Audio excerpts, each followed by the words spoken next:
32 years as a NASCAR Cup Series driver. Not many in any sport can say their career lasted over 3 decades. But nobody else is Mark Martin. He's an Iron Man. He's a Hall of Famer on and off the racetrack. Over his career, he won 40 Cup races, 49 Busch Series races, and what we call the Xfinity Series. He may be called the best driver to never win a championship, but Mark Martin has no regrets. He retired in 2013 and has been living life, enjoying his life with his wife of over 35 years. I caught up with Mark to talk about his career, the ups and downs, the secret to a successful marriage, and his love for rap music.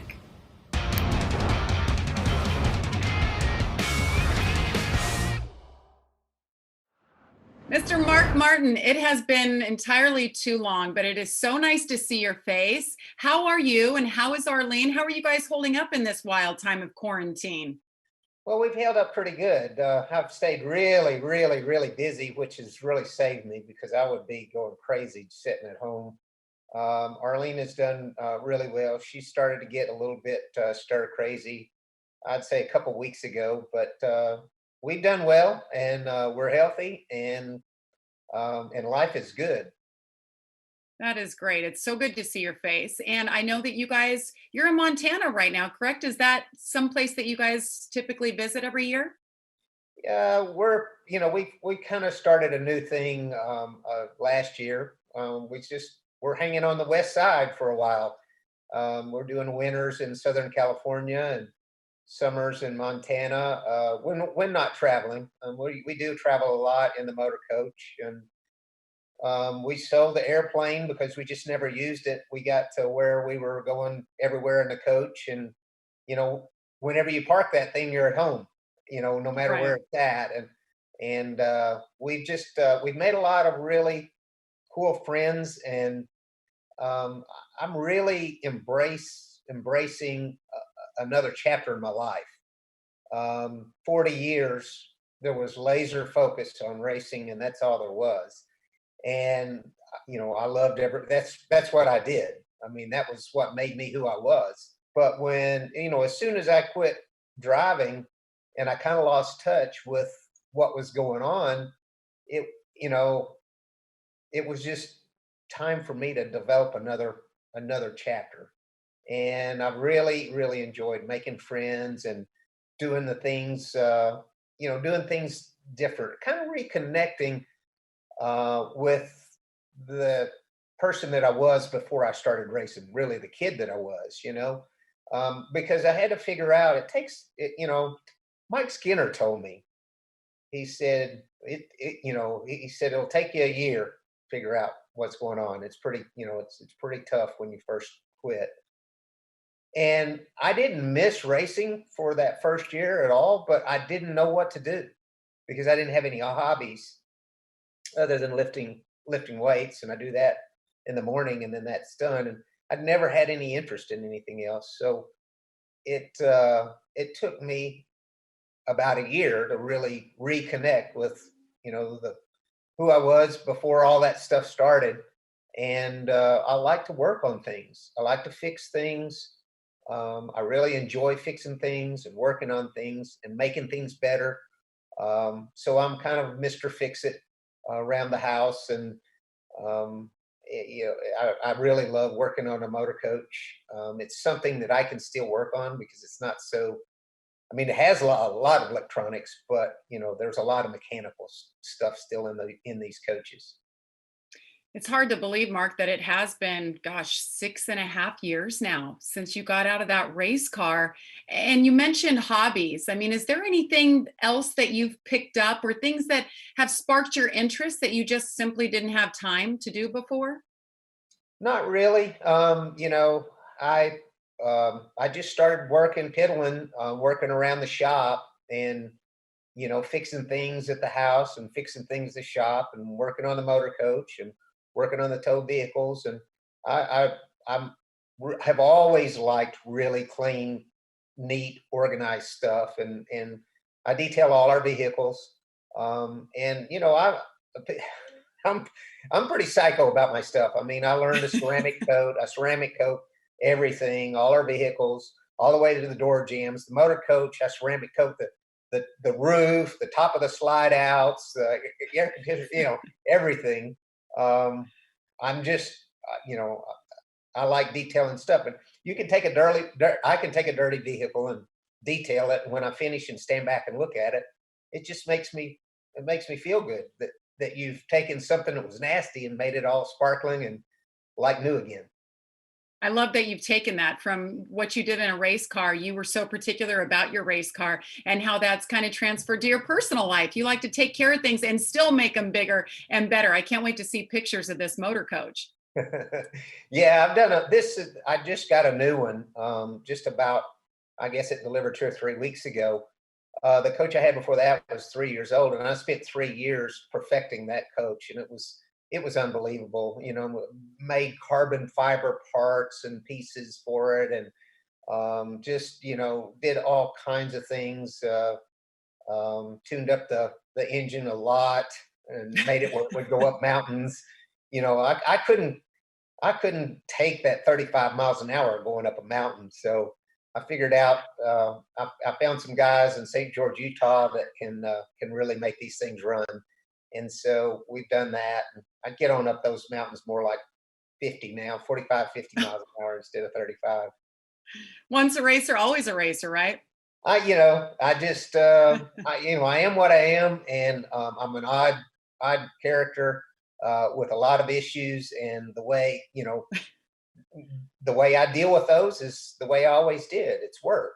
I get up in the Yeah. morning early and I hit the gym, and then I go out and I work on something most of the time, or we travel and spend time with family and friends. We've made a lot of new friends, most of which are in the motor coach circles, and that's really been fun too. Got some really made some really cool friends, and I miss the people and I miss the family that it felt like. Um, I miss working with a team of people that felt like a big family. I miss those things. I don't miss driving the race car because I associate it with stress. I pushed really, really, really hard. I tended to take the fun out of it in order to try to squeeze every ounce of performance. Probably a mistake. I probably made it less fun over the years than it could have been.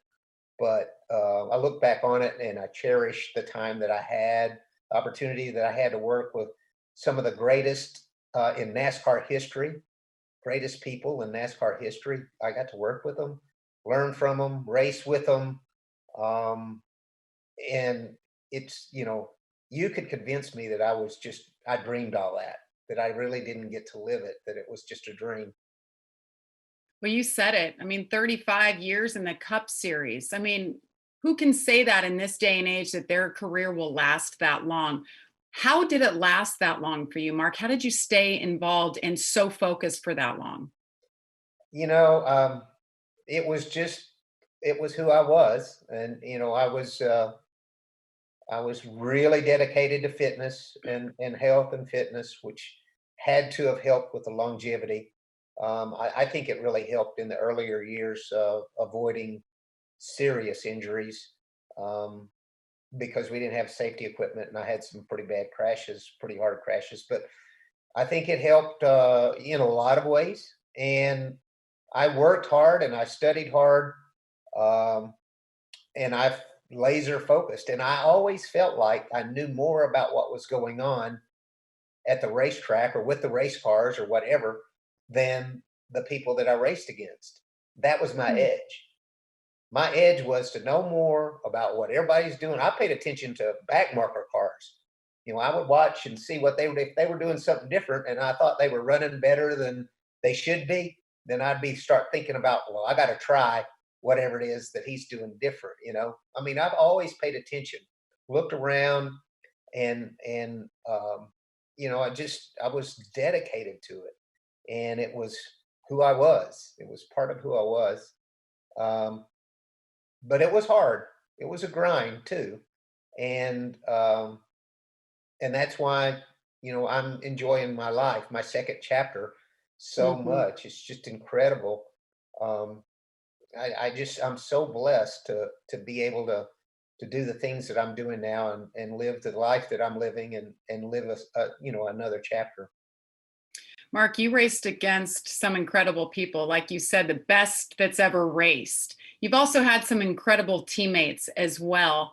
Is there anyone in particular that you just were really fond of? Somebody that you enjoyed being a teammate with, or somebody that you just enjoyed racing against?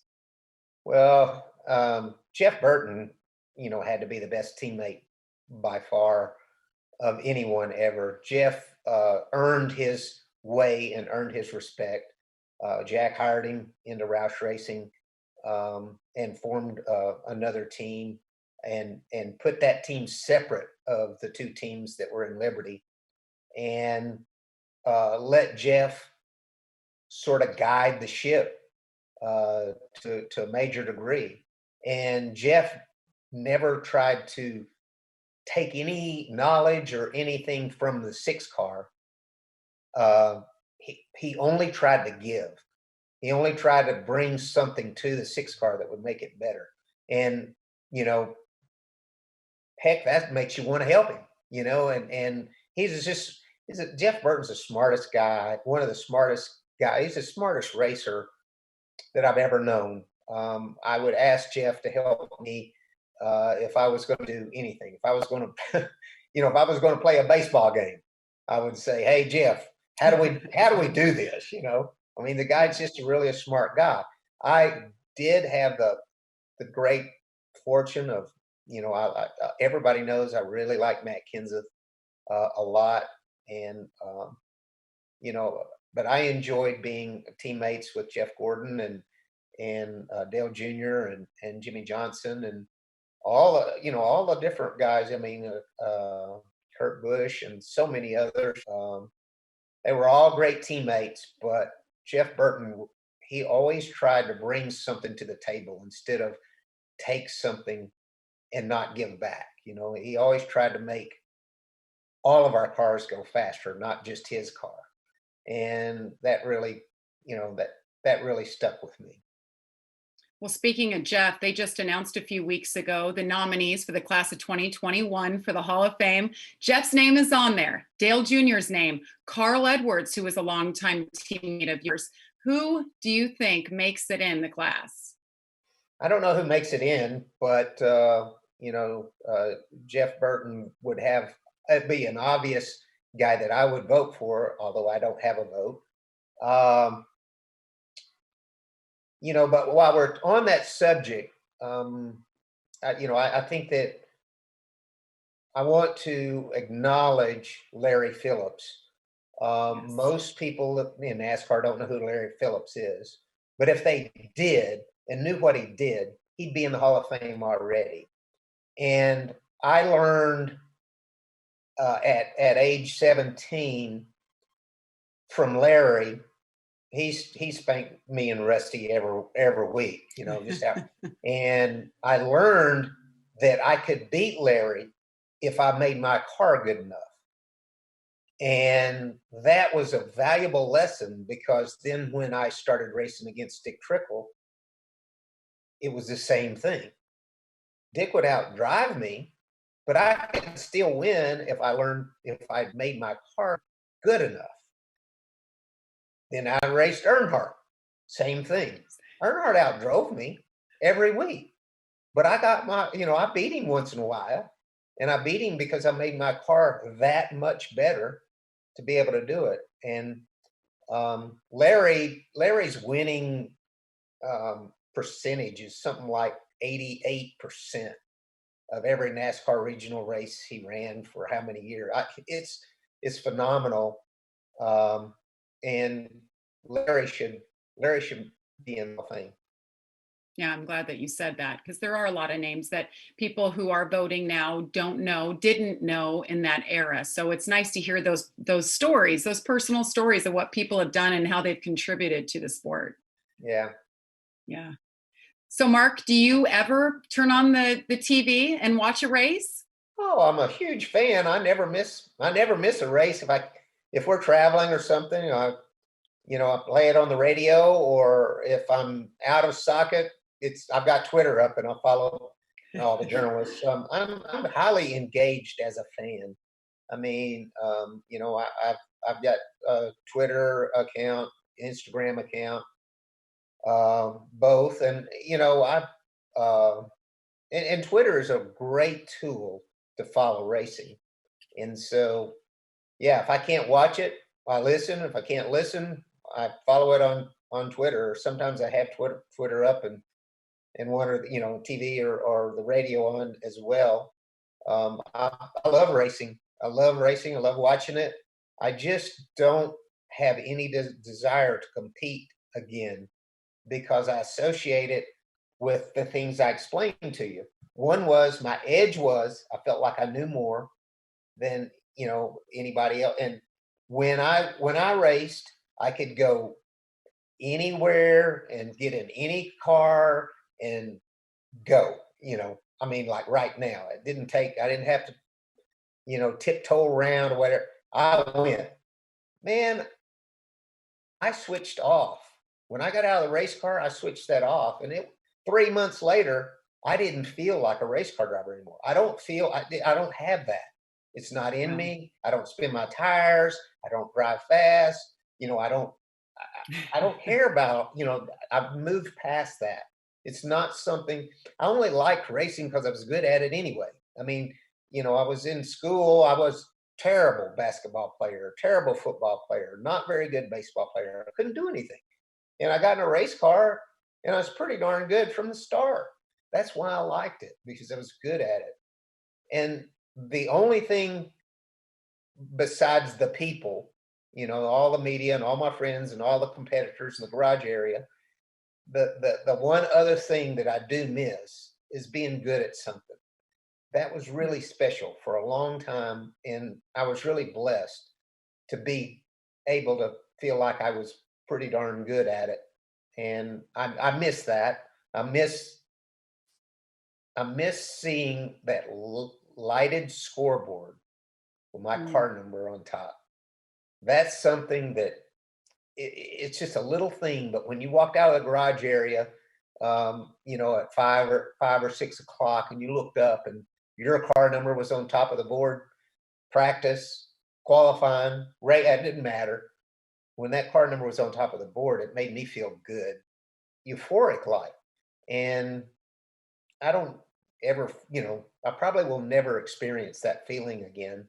But I was lucky to drive enough fast cars to have that thing on top a lot. Speaking of being on top a lot, you were very loyal to Jack Roush.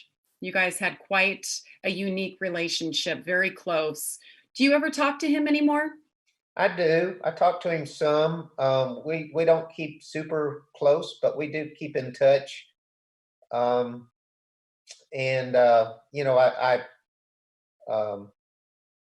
I love Jack with all my heart. Um, I don't know where I would be today if he hadn't have taken a chance on me. Um, it's hard to say. I was in a tough place in my career when he hired me, and most people didn't want to give me a chance or a second chance. I'd had a chance, but most people didn't want to give me a second chance, and I'd sort of made my first chance and uh, and blew that, and you know, with tough times and sponsorship falling apart and everything else, and I was really young when I brought my own team to NASCAR, early 20s, and probably should have done what Benny Parsons told me in 1978 when I was still ASA racing. We went down to Ellerby. Benny said he'd have lunch with us, so my dad and I went to Ellerby, and he took us to lunch. We were just getting, advice about what to do with my career. I'd already won one ASA, national championship, and I was 18 years old. And he said, "You need to, get a late model Sportsman or Busch car, Xfinity car. You need to go do that." And that was probably what I should have done to learn NASCAR racing, because I didn't know. I'd never been in the garage area. I'd never been anything but in the grandstands at a NASCAR race when I showed up at North Wilkesboro in 1981 with my own car to race. And I ran 5 races and 5 Xfinity races in '81, and then I went full time Cup racing in '82 with my own car, and my own little guys, and my own little deal. And it just we ran out of money. Our sponsor didn't pay, and we ran out of money at Daytona. By the time we left Daytona, the Daytona 500, we were broke, and I wouldn't give up. And I was determined to win the Rookie of the Year, and Jeff Bodine beat me anyway. And it just at the end of the year, I had to have an auction and sell it all to pay off my bills. And I probably wouldn't have fell on my face if I'd have known what I was getting into a little bit better. So young and dumb, you know. So if you had to do it all over again, Mark, would you have taken the steps to get to Cup and ran full time in the Xfinity Series, what's now the Xfinity Series, for a couple of years before? I think that would have been the way to. I think that would have made sense. I was back then in today's standards. I wasn't super young, but back then in those standards, I was really, really, really young. And gosh, they didn't need. They had Cale Yarborough and Richard Petty and Benny Parsons and Dale Earnhardt and Darrell Waltrip and Bobby Allison and all. I mean, they didn't need no kid. I mean, they just didn't. And no one was interested in a young driver until Jeff Gordon changed all that. Right. So it was hard to get in. Rusty and I both came out of ASA racing, and to get in, and Rusty, it was a challenge for Rusty as well. But it was just it was hard in the '80s, early '80s especially, to come in from the outside. You could have worked your way up probably a lot easier, where they knew who you were and kind of started keep an eye on you, and you won those Xfinity races or whatnot.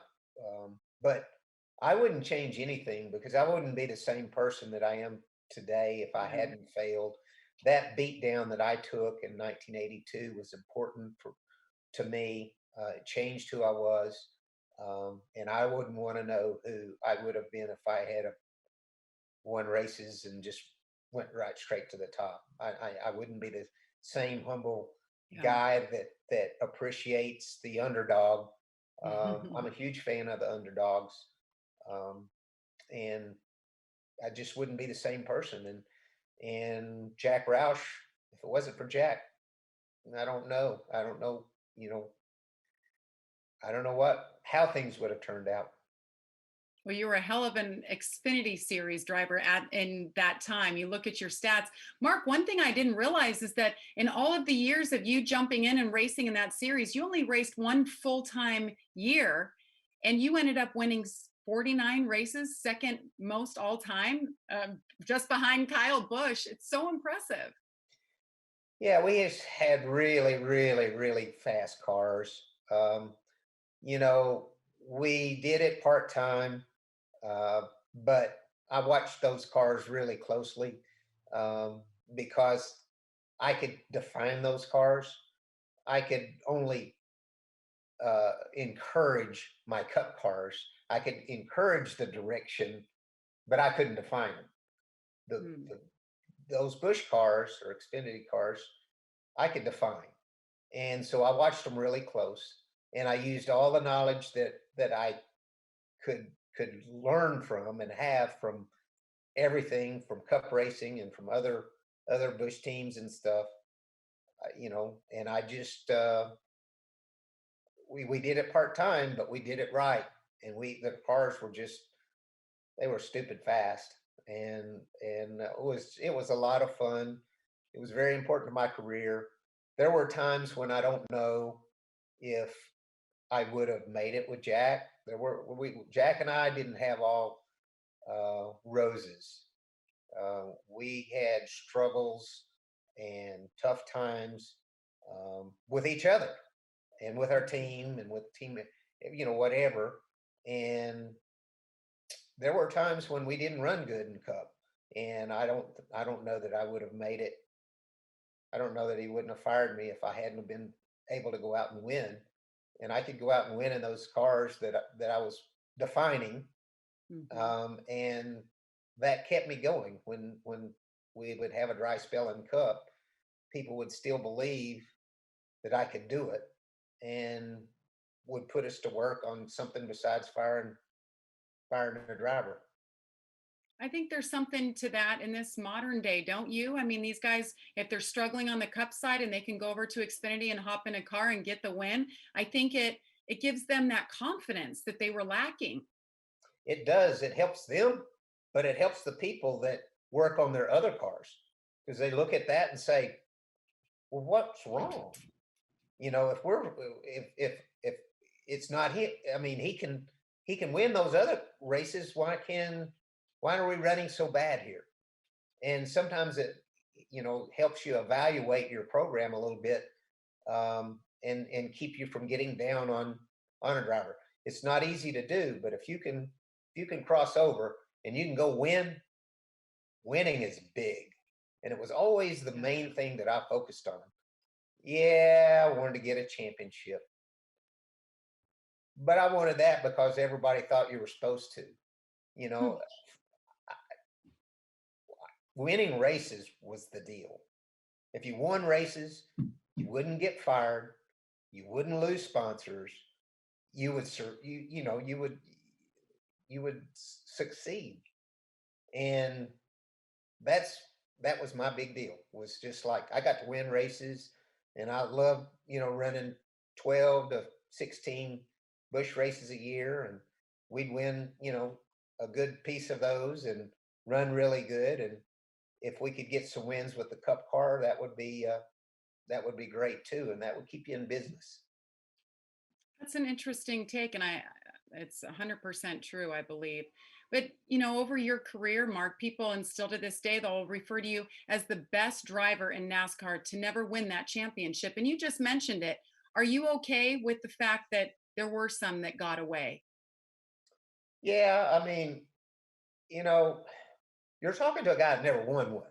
Okay, so it's going to be easy for me to downplay it because I didn't win one. So Hmm. and you can say the same thing about a Daytona 500. I didn't win a Daytona 500, and it doesn't, it doesn't change who I am because I didn't. If I had a championship trophy, I'd still be the same person today that I am. It wouldn't change anything in my life today. It would have changed some things at the time, but in my life today, it wouldn't. My life would be no different if I'd have won one. Um, I would have won one if I could. Boy, I tried hard, Yes, you made did. myself miserable for years, took the joy out of racing, um, trying to get it. As I saw time starting to run out, we had a good shot at it early on. Our second year with Roush, we were second in the points going into the last race. Didn't have a shot at really winning the championship. We blew up and finished third, but people don't even remember that. I mean, we were our second year. And then our third year, we scored more points, but we had a penalty. We scored the most points, but we had a penalty that cost us the championship. And so, I thought, well, it'll come, no rush. And about 10 years passed, and then, it started really getting intense because I could see time was running out. And I got to be, Matt Kenseth is such a jokester. Him and Jeff Burton, they were my teammates in the late 90s, and they liked to make fun of how miserable I was all the time. But I was pushing hard to try to get it, and we didn't score Yeah. enough. My life would have been slightly different at the time if we would have, but today it wouldn't, and it didn't. It didn't happen, not from a lack of effort. Jack tried really hard, and I tried really hard. Like my team, crew chiefs, team managers, everybody tried to give me the opportunity, but I didn't pull it off. Well, Mark, the one constant that's been there since 1984 is your wife, Arlene. What is the secret to keeping that happiness, keeping that marriage for so long through those years, especially of racing? And like you said, being miserable, and it was a grind. How did you guys stick it out to get to where you are today? You know, it, we're alike in a lot of ways, but we're nearly opposite in a lot of ways. I mean, there's a whole lot about us that is way different ends of the spectrum, but we love each other. And we've been through all kinds of stuff, and it's been 35 or so years, I mean, it's coming up on 36. Um, and we just did. I mean, I did what I had to do. She did what she had to do to make it work. Um, she ran the household, raised the kids, um, and I just I worked and I worked hard. And now that I'm retired, it's kind of different now. You know, uh, we do what she wants to do a lot of the time, um, because that's what I want to do. So I want to do what she wants to do most of the time. So um, I think that was the real bind, was that we really, I was crazy about her, and when I met her, I just that was it. I mean, I'm a very decisive guy, and it didn't take me long to know that I wanted to marry her. And I was 24 years old, and which is pretty young, especially for a racer that was down on his luck. But I knew she was the one, and she's put up with me. I mean, I'm really, really not easy because I'm, half psycho about my, just like how I am about my stuff. That would get on anybody's nerves. I would get on my own nerves. You know, I mean, uh, so she tries to go with it and understand it, or if she can't understand it, she just tries to go with it. We are quite different people, um, but we love each other. Mark, you said how young you were when you met and you knew she was the one for you. She had four girls, right? So you married not just one woman, but five. How does a young guy like that get through that? It couldn't have been easy. I think the biggest shock to me was, I was not making that much money, but I had plenty of money when I was a bachelor. And once we got married, it didn't take but about a year for me to realize I was going to have to make more money than what I was making. I mean, you got kids' school, you got kids going back to school, get kids' clothes, shoes, everything.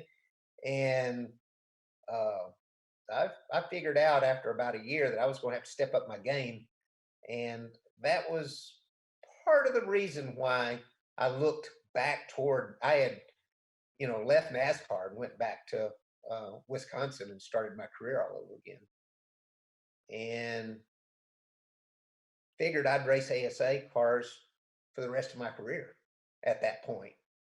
And after I realized that I was winning races and had a good deal and was about maxed out at what I was going to make, and that wasn't enough, maybe I should look at going back NASCAR racing in the Busch series. I still didn't expect to go Cup racing. I just thought, yeah, it's an opportunity to go back down south, do that. I had an opportunity to drive that was going to, be a little bit more lucrative than what I was doing. And so I went and did that. And gosh, by Dover, we got our first win. 2 weeks later, we got our second win, and the phone started ringing. Bud Moore, and because I was a Ford driver, been Ford driver for several years already with ASA and stuff, and the phone started ringing, and opportunities came about, and the deal with Jack Roush happened, and my life was changed forever. That's an awesome story. I had no idea, Mark. I mean, we talked about your son Matt throughout your racing career, and I just thought that you had daughters, but I didn't realize the story behind it. So hats off to you and Arlene. That couldn't have been easy through those years, but now you guys have five grown children together. We do, and um, the girls were so sweet, and they were supportive. They were really the MVPs of my Hall of Fame, NASCAR Hall of Fame induction. The you know the VIPs on that, or MVPs, were really those girls. They gave no trouble. We got married. We moved to Charlotte. 3 months later, we moved to Wisconsin. A year later, we moved to Greensboro. We moved 7 times in the first 5 years that we were married. Wow. They didn't complain about moving to Wisconsin, which was brutal winter. I mean, they were real troopers. I mean, they could have made our life miserable. And I look back on it and I think, gosh, they had to move, change schools, and all that stuff. And they were sweet, and I'm a lucky guy to have them in my life. Awesome. Well, last question, Mark. There's one thing about you that I just love, and people love when they find out. Your favorite rapper is Gucci Mane. How did you become a fan of rap music, and do you still listen to it? In 2002, we had went to a test at Charlotte. Ben Leslie was the crew chief, and it was just kind of a relaxed day, and he had Dr. Dre booming in the transporter trailer, and it was like, man, that's good. So I got on Dr. Dre, and then I got on Eminem, and then Matt's friends told me about Gucci Mane, and I'm all day, every day, Gucci, Really? all day. I mean, that's why I paused it to come in here to do this with you. It's play, I'll play country or 70s music if I know people are coming to the shop, because I'm embarrassed. But if it's just me, it's Gucci all day, every day. I don't think anybody's ever created more music or as much music as Gucci has. I mean, it's unbelievable how much music he has created. And yeah, I like. There's nobody in his league, in my opinion. But there again, I told you I've got issues. I just love that you're such a fan. I thought maybe it was just a workout thing to pump you up. I like hip hop for that time too. Yeah. No, I listen to it a lot. I really do, and um, I do listen to some others. I listen to country. I like country music, and I like 70s and 80s music a lot. Um, but I've got. Uh, if I don't listen to Gucci right now, I'm pretty strong on Neil Young and Bob Dylan and those guys. Their 70s music, Tom Petty in the 80s stuff, Leonard Skinner thrown in there. I've got a Pandora station that rocks pretty good for all that That's a stuff. nice. I mean, you're both ends of the spectrum with some right in the middle. I Yeah. like it. Mark, we miss you at the racetrack, but it's so good to see you and just to see what you guys are up to these days. It's good to talk to you, and I just want to give a big shout out to everybody that watches this, and all the fans. I definitely miss my old family, and I appreciate their support all through the years, and enjoy interacting with them on social media. Awesome.